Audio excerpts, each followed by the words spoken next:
Effective writing in the workplace.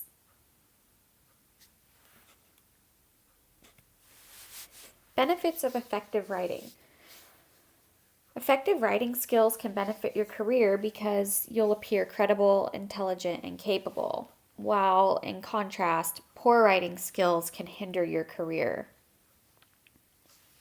Common errors while writing is considered unprofessional and sloppy and may not convey your intended message. Writing effectively can strengthen communication skills. Think ahead of time. Start drafting, planning, and outline what you want to write. To write effectively in the workplace, you should be striving for clarity and precision. You want your document to be clear and concise. You don't want the reader guessing.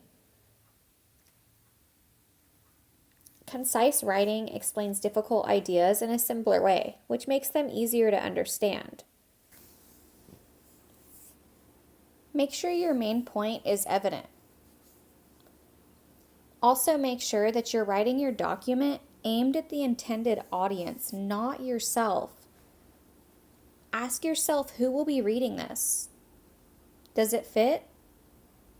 Are you writing it to your boss, colleagues, coworkers, or peers? Know that everyone's knowledge bank varies, and they may not know much about the topic you are presenting.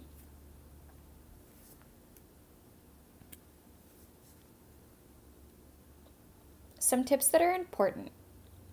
Compose your sentences and paragraphs to flow smoothly. Avoid using run-on sentences that aren't adjoined correctly. Try to keep your information interesting and intriguing. You don't want the reader to space off.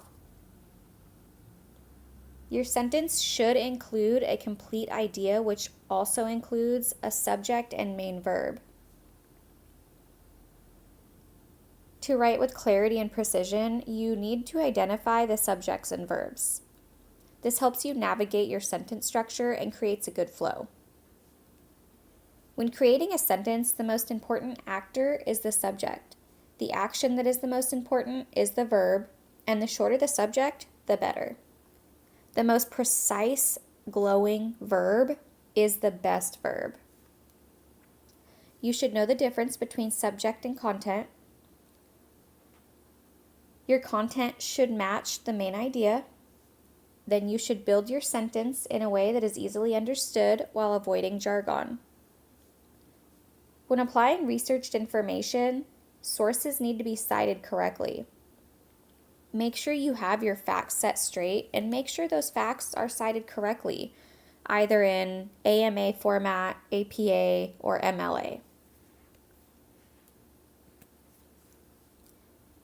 Ask yourself what the goal is of your document: to inform, persuade, entertain, or educate. Make sure you're always choosing the most precise verbs. You want to avoid using bland, boring, imprecise words or confusing, unnecessary phrases, thus avoiding filler text. Your document should be appealing. You should have the proper layout, voice, and content. You should also be using a passive tone. Make sure your document has a good flow and readers don't have difficulty connecting the dots to find the main idea. If you have a crucial document to write, the process in which you write should also be crucial. The process that you're writing should match the document's importance. If you have a silly paper to write, then choose the process to be silly. But if you have an important paper to write, your process should be equally as important. What else? Be sure to organize your document with detailed explanations for the reader. Your audience will have questions arise as they read the document, so make sure that the document is organized to answer those questions. Always consider the reader's questions, as previously stated, their prejudices and thoughts, and try to steer clear of any areas of bias that may create prejudices. Make sure you're writing the big idea in the opening sentence. And as usual, you need to be aware of common grammatical errors and punctuation errors. Language errors are viewed as being lazy. This can hinder one's ability to get promoted at work or within their company. Finally, you should review your document with revisions to make sure it's clear and concise and fits the intended audience without any errors. Print it out, read it over, have someone else read it over, and edit any areas that may be unclear.